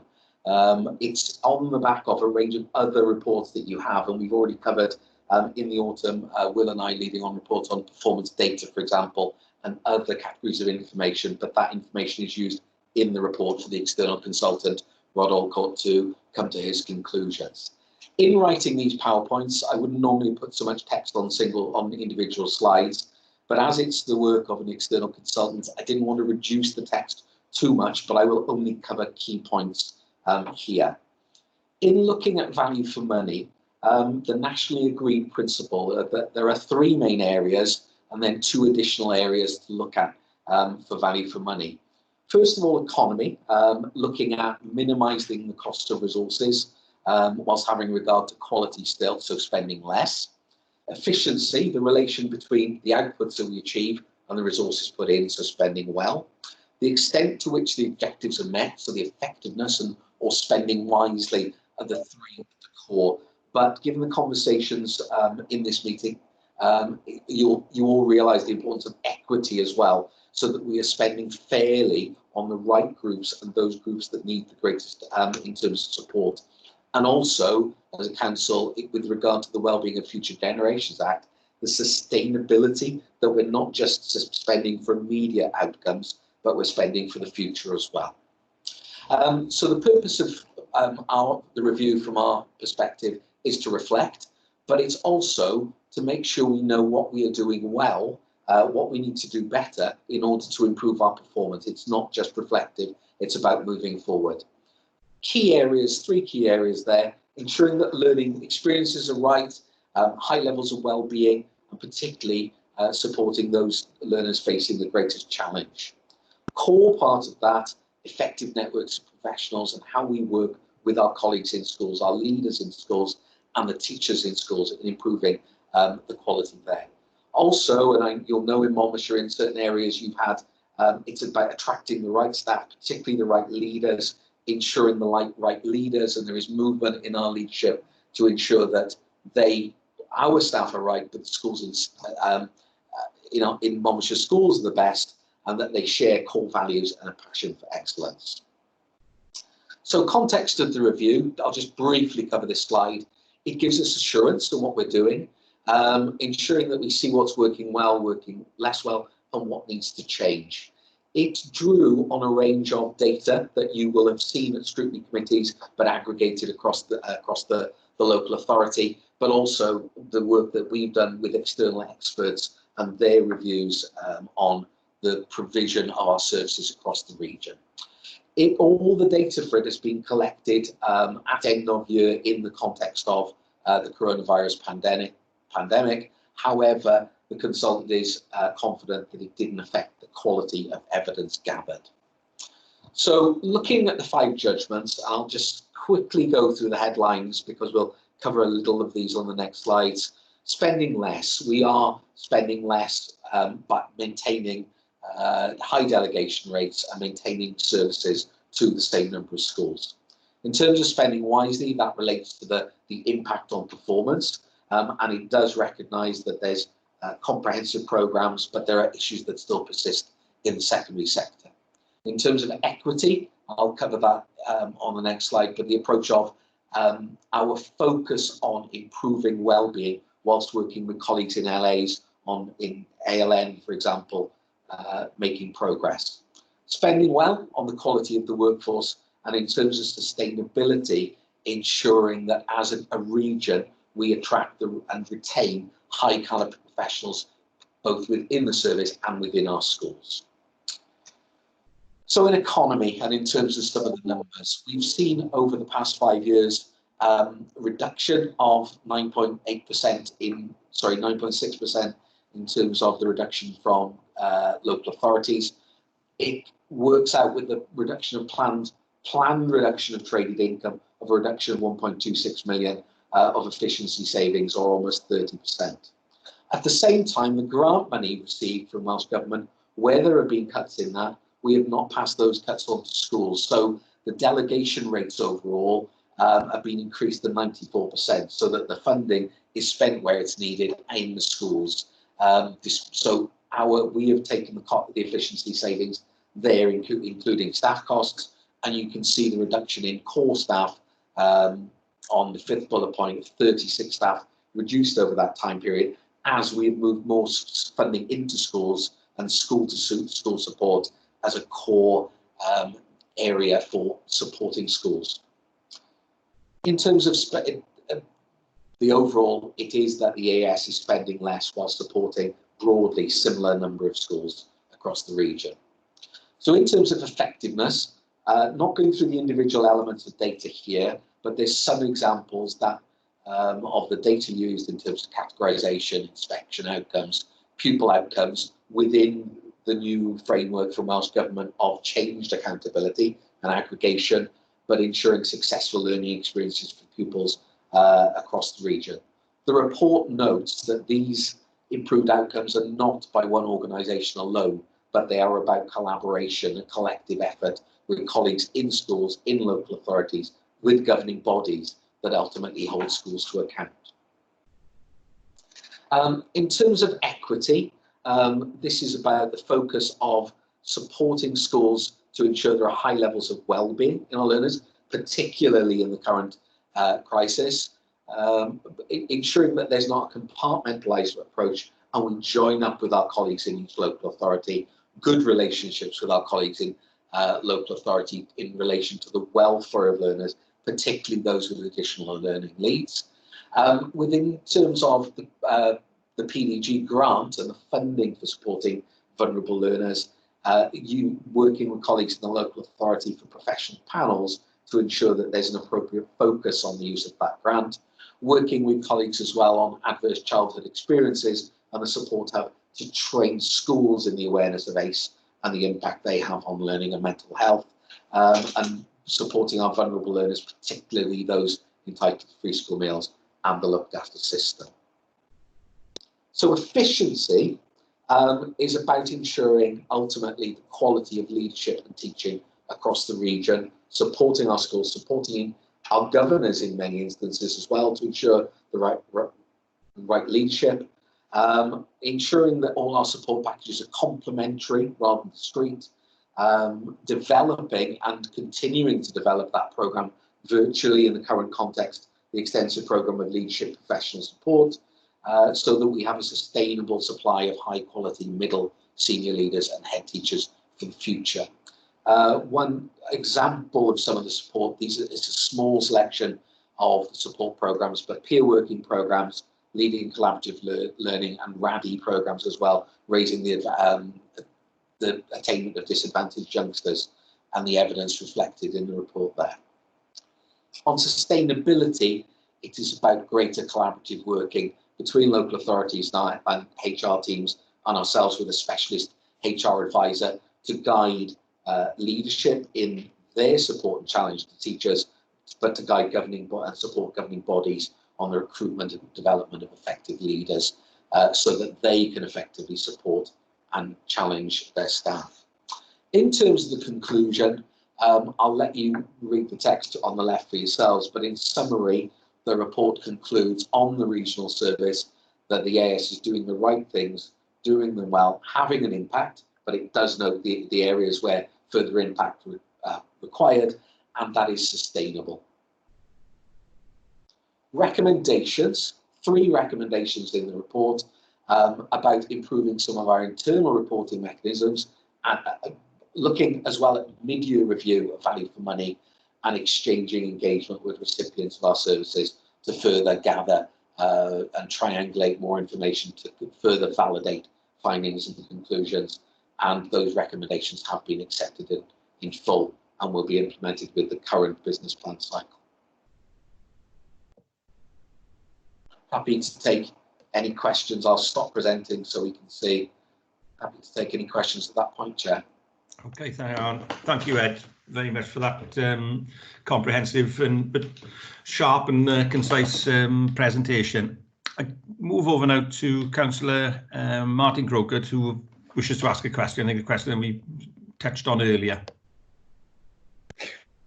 Thank you, Chair. Yeah, thanks, Ed. And could I thank you also for the help you've been given to people like myself as Chair of Governors, and the support we've received from EAS in recent months. It's been very much appreciated. My question really links with the presentation from Debbie beforehand as well, and it's about effectiveness of schools over time. Looking at the last few years, it's very clear in Monmouthshire the performance of our primary schools has been improving, and that's great. My concerns are really about the evidence of the performance of our secondary schools. And the report suggests that, yes, we're getting more green and yellow schools, and that this is something we should be proud of. And we are.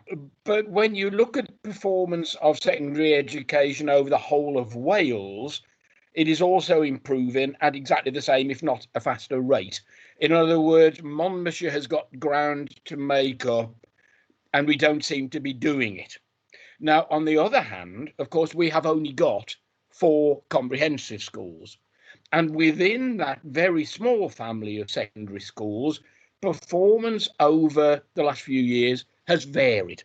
Looking at categorisation, for example, schools that are now green have in a fairly recent past been much further down the categorisation.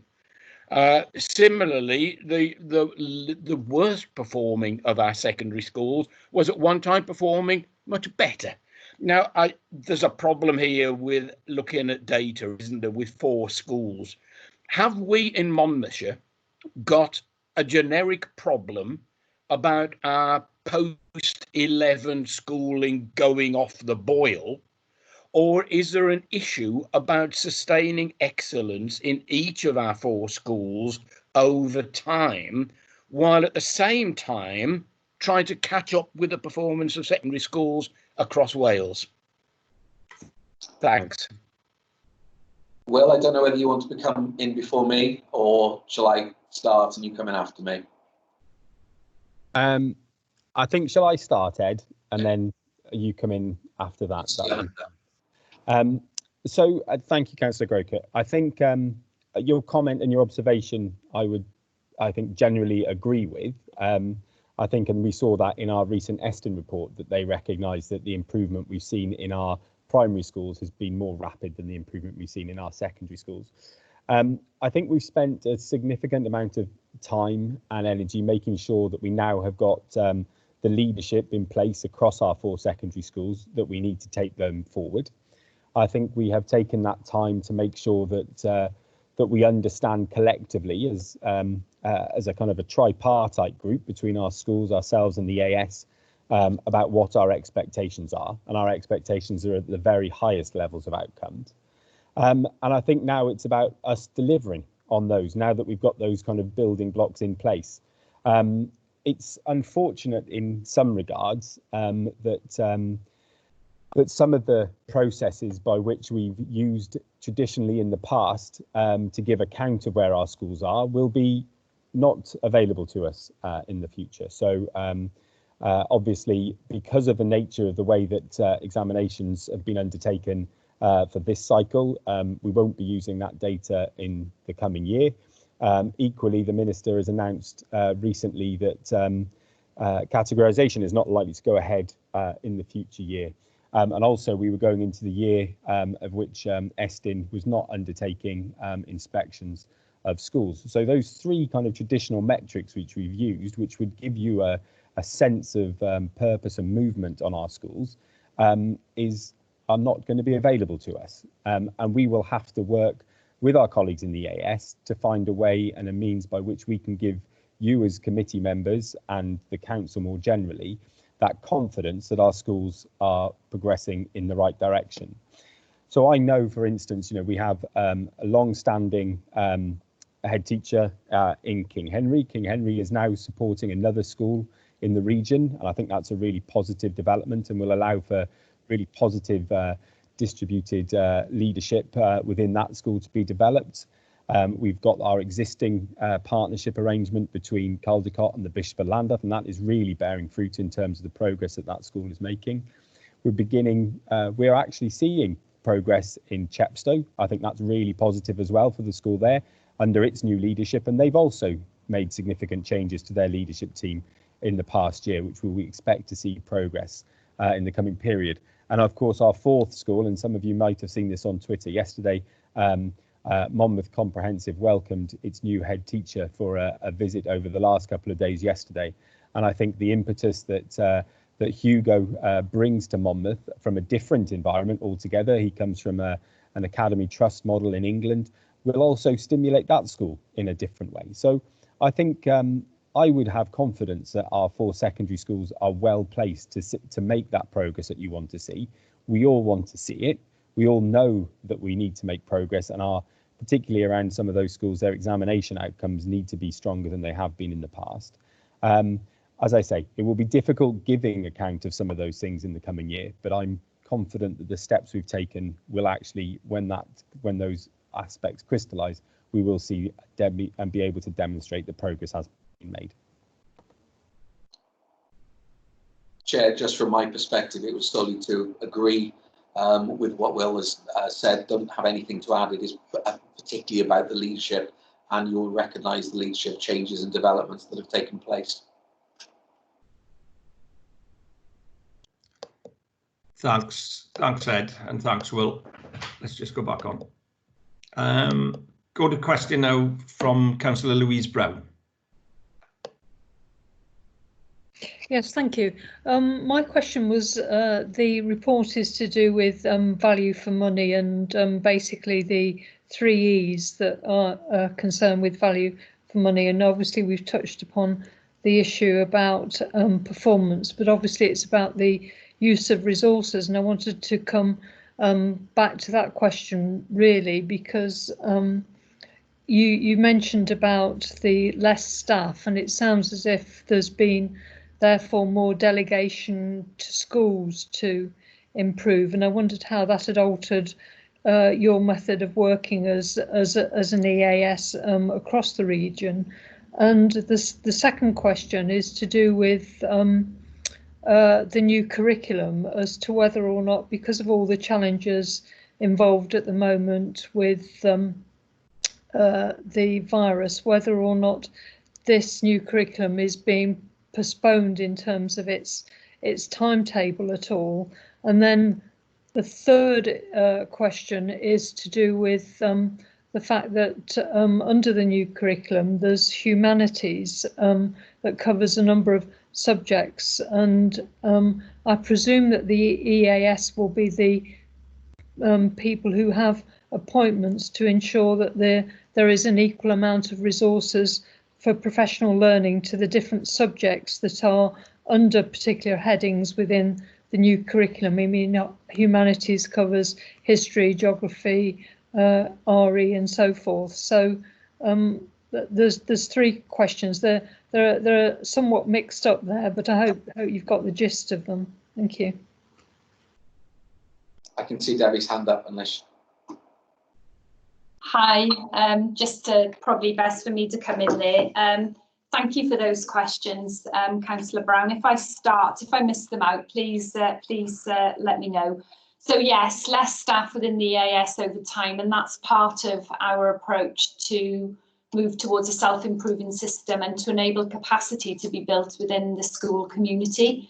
And in turn, that obviously increases the delegation and resources into schools. Much of the way that we've approached that over the past few years is to engage schools to deliver services for other schools, but again, providing appropriate professional learning and appropriate quality assurance of that mechanism to ensure that there is quality in the system.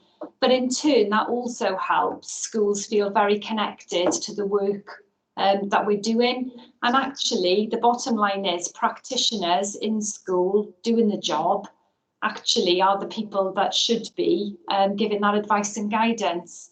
And I see the AS as helping to facilitate that approach. With regards to the new curriculum, you picked up on, I'll jump to the end bit first, you picked up on humanities. And yes, of course, over time, we will ensure that we have the appropriate resources in place, whether that be schools that have been working on the development of the new curriculum and providing professional learning across all the elements within that range, and also staff with that expertise within the AS to enable that coordination to take place. So yes, reassurances on that point from me. And with regards to the curriculum for Wales and the introduction, the timescales have not been postponed. And from 2022, the introduction of curriculum for Wales will take place. And we've already undertaken a lot of work with our schools in Monmouth to help them to start to think about their implementation of curriculum for Wales. Not everyone is in the same place. You would expect there to be variance with that. But I feel quite confident that we can continue to work with schools in the same way that we have been, unless we hear anything different from Welsh Government. I hope I've answered 3 of your questions, but if not, I'm happy to come back in. Yeah, I would have thought within the circumstances that they would have considered some sort of postponement, in view of the, the current issues. And, they have done in relation to other matters such as local development plans. The ministers there have said, because you can't consult properly, we are therefore, putting this on hold, and there's going to be a revised timetable. And I would have thought in the circumstances, teachers and schools have got enough to cope with at the moment without having this added pressure of a new curriculum on the horizon. So I would have thought, just in terms of resources and so forth, that would have been an issue that has been raised by schools or to you in terms of coping with resources and so forth. Thank you. Shall I just come back in there, if that's okay? Just to say that obviously the preparations, the bill has been laid, the first stages within the Senedd for the curriculum for Wales, but also schools have been given the opportunities, and I see it as an opportunity, to utilise the resources that are currently there within curriculum for Wales to start to plan along those lines now. So obviously we will listen to schools, to practitioners and to head teachers, and we will adapt in light of the feedback that we get from them.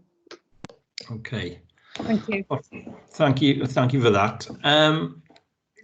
Just a quick question from myself in terms of when Ed touched upon the sort of providing sustainable, high quality staff, particularly in middle management, senior management roles, head teachers.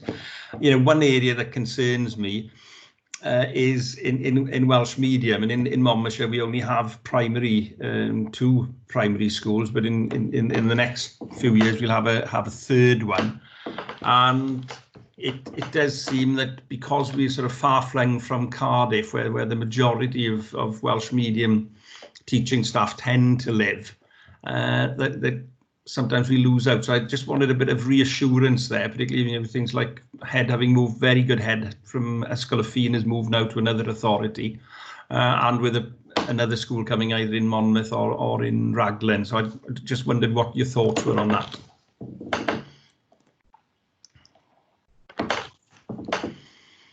Shall I come in there? Is that, yeah? Yes, yeah, fine.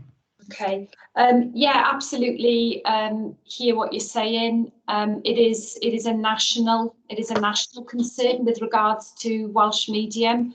And I suppose just to give you an idea of the types of things that we're working on. So we've recently launched an Aspiring Leaders programme across the region, very much with the focus on Welsh medium as well as other areas across the region where there are shortage or interest of particular practitioners to undertake those roles.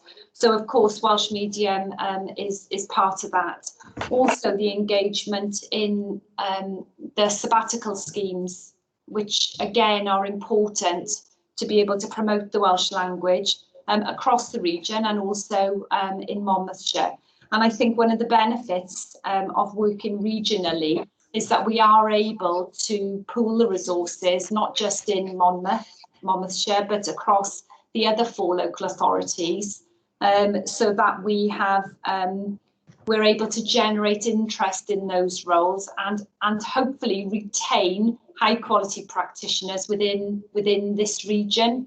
The links with the universities that undertake teacher training is also critical for us, not only to engage those practitioners, those new teachers into the region, but also to keep them within the region, to give them high quality professional learning, to make them feel valued, and then hopefully to identify those in that cohort that want to become leaders of the future in our Welsh medium schools. I hope that goes some way to answer your query, I suppose. Yeah. Thanks, Debbie. Yeah, I appreciate it. It's a huge problem right across Wales, but obviously we're right on the border here, and it's probably more of an issue, and there are less sort of Indigenous Welsh speakers in this authority as opposed to someone like Ceredigion or someone like Gwynedd. But it is an issue that concerns me. But thank you, Ed Price, for your value for money presentation, and very much appreciated. And the fact that the external, for want of a better word, auditor has generally been positive. Obviously, some issues there that you're working on. We've obviously touched on the issue of the effectiveness of schools over time, particularly secondary schools, and I do agree with Councillor Martin Croker that is an issue we need to look at. And we have 4 quite large secondary schools, and the performance there has varied over time. And obviously some now, like King Henry, are very much there at the top and are obviously providing good examples of practice for other schools.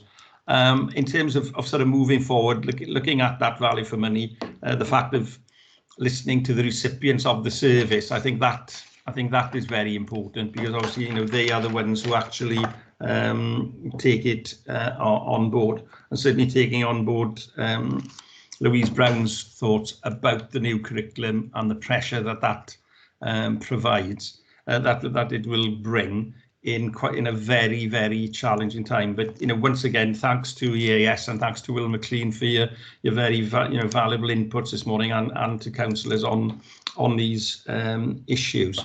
We'll now move on to agenda item 7, work planning, and certainly if people have got thoughts about that. Obviously work planning has changed dramatically because of the advent of the pandemic, and that has changed things dramatically in terms of what CYP will do in the future.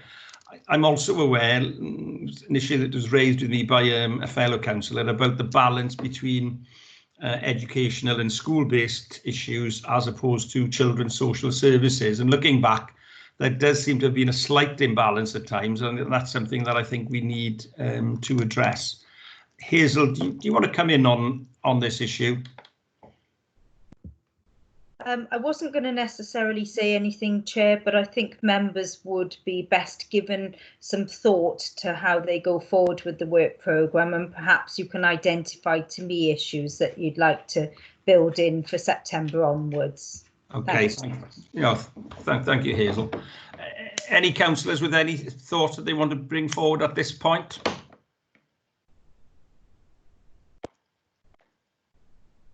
Okay. Yeah. Louise, yes, Councillor Louise. Thank you. Yeah, I think it would be useful because obviously we don't know what's going to happen in September, so it will be useful to have an oral update from the Chief Officer about how things are going and you know how schools have coped and what particular issues are being raised locally, and you know particularly any border issues as well. Okay, yeah, thank you, Councillor Louise Brown. Will, do you want to say anything? Yeah, Chair, thank you. Just to say, ordinarily, there would be a series of papers and so on we bring to you about outcomes in this, well, outcomes for Foundation Phase 2, 3, a little bit later, 4 and 5. As I mentioned in one of my earlier answers, this year the management of outcomes is going to be very different. Their use has been very clearly established by Welsh Government that it shouldn't be aggregated, nor should it be used comparatively, because this year the grades have not been assessed through examination, they've been assessed through the centres, the examination centres, that's the schools. That's a really significant change, I think. So just for members to be aware, if people are at some point waiting for me to come and tell you how our cohorts have done, then I won't be doing that this year for good reason. But I think myself, and I know Deb and colleagues have left the call, but I'm sure Ed would be happy to attend with me and just talk through how that process works, if members would be interested in that. But I just wanted members to be aware that some of the traditional reports that normally come in the autumn term won't be coming this term, and that might give you an opportunity to redress the balance towards children's services in a way. I'm not sure. Yeah. Okay, thanks, Will, and I appreciate the point that Louise Brown has made. In reality, our key focus now has totally changed. You know, since March and the spread of coronavirus, our key focus is going to be children coming back to school, making sure that they get the best learning experience, and particularly for exam classes, but right across the school range, age range. And I think that is going to drive the agenda. I think Councillor Louise Brown's point about having an update in September from Will McLean as Chief Officer, I think is crucially important, because that's what we need to look at. Absolutely fine. So other things might have to go. I note Will's point about not having the same as it were results spreadsheets to look at this year. It's going to be different, and it's going to be different because there have been no exams this year, and it's down to teacher assessment and fine-tuning by the exam boards.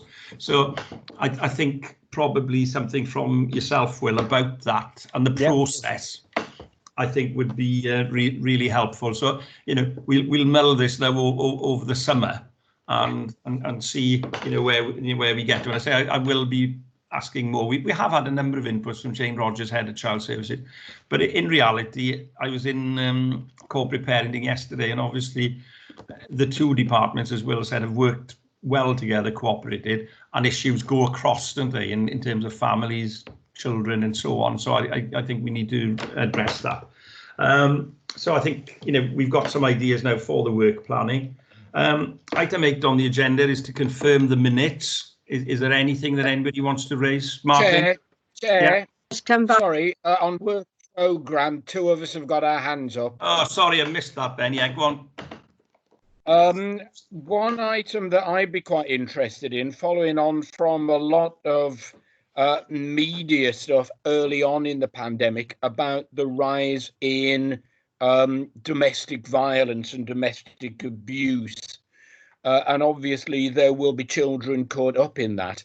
And I was wondering if someone from Children's Social Services could come and just say if there has been any rise in family difficulties for children, a rise in the number of children having to leave homes with a parent as a result of domestic violence and so on. Because a few weeks ago, there was quite a lot of stuff about that. It'd be interesting to know if there's been any impact in Monmouthshire. Yeah, thanks, Councillor Grogan. I think that's a very valid point, and that's something we'll add. Councillor Maureen Powell. Thank you, Chairman. I was just going to say we haven't had exams this time, but they have assessments and they're going to be given grades, aren't they, Will? Yes, they will be given grades, but it hasn't been done on looking back at a specific assessment. There's been a process undertaken by all of our schools to determine what they believe to be the outcome that child should achieve. That's then been pushed through to the examination board, where a process has been undertaken at the examination board. So it's not as simple as just looking back on a specific exercise. I realise that. It's a much more complex and holistic you know, piece. Are we going to get some? I mean, obviously the youngsters will need some results because if they're going to go on to university from doing A levels, and that's what was A levels. So so that everybody will receive a set of results. So those children sitting GCSEs or A levels will receive results. It will be slightly different. I don't think that there will be a kind of the traditional open morning in schools. No. But the means by which those grades were calculated will be significantly different, and we will not be collating them or using them for accountability purposes as a result this year. No, just for interest and receiving for the pupils and parents themselves for their future to go on. Yeah, of course, absolutely. Yeah, I do. Right, Okay, thank you. Thank you, Councillor Powell. It's a very valid point. It will be very different, and it's going to be an amalgam of the teacher assessments, etc. But then the board looking at the sort of distributions within cohorts within the school and how they performed last year, etc. It's going to be quite complicated. Anything else on the work programme? No. We move now then to agenda item 8, and that is to confirm the minutes of the previous meeting, which was held on the 17th of March of this year. So obviously quite a while ago. Obviously members have had a chance to look at the minutes. Any issues, any corrections or issues?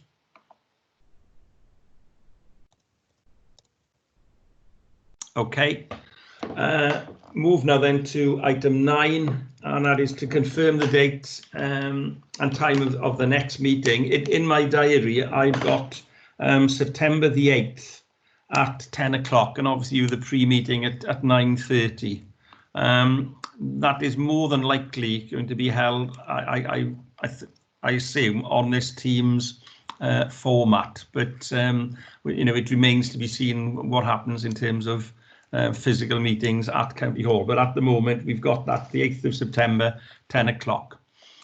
Thank you all for your time this morning and inputs, and for attending. I hope it hasn't been too technically challenging. I think we've managed fairly well. We've had the odd glitch, but thank you very much for your time this morning. Diolch yn fawr.